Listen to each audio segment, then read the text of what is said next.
Hey there, little lion mech. Today we are looking at Kojishi Voyager, an auxiliary mech primarily used by Shishi Red. This figure was released for Uchu Sentai Kyuranger in 2017.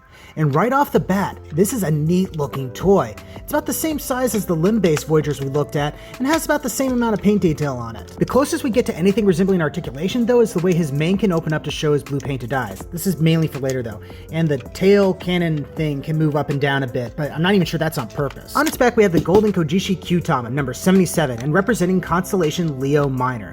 That's why this thing is a little lion. Now for our first combination. We're going to replace the Kyutama and Kyureno and then pull all the additional Voyagers off with the exception of their Kyutamas. Then we're going to take apart Kojishi and reassemble them on what's left as well as swap the heads. When we're done we have Super Shishi Voyager.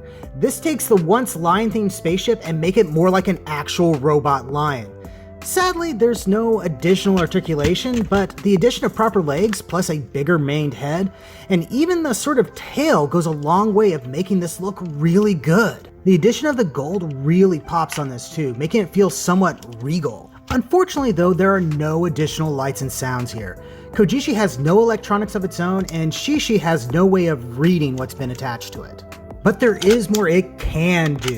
Let's get these parts off again and put the Voyagers back in place. But this time we're going to use the new head and attach the two halves of the Kojishi Voyager on the back. This gets us Super Kyureno. And oh man, this at the very least looks cool. I love me some big shoulder cannons.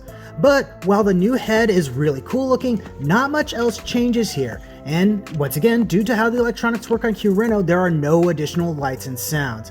To be honest, I'm actually kind of surprised Kojishi Voyager doesn't have its own electronics, particularly on the big cannon. You'd think they at least put a light up LED or something. That being said, I really like this thing. He looks cool on his own, and he does add play value to Kyureno by providing not just one, but two ways to combine with it. I just wish it could do a little bit more, but maybe I'm expecting too much from it. After all, he is just a little guy.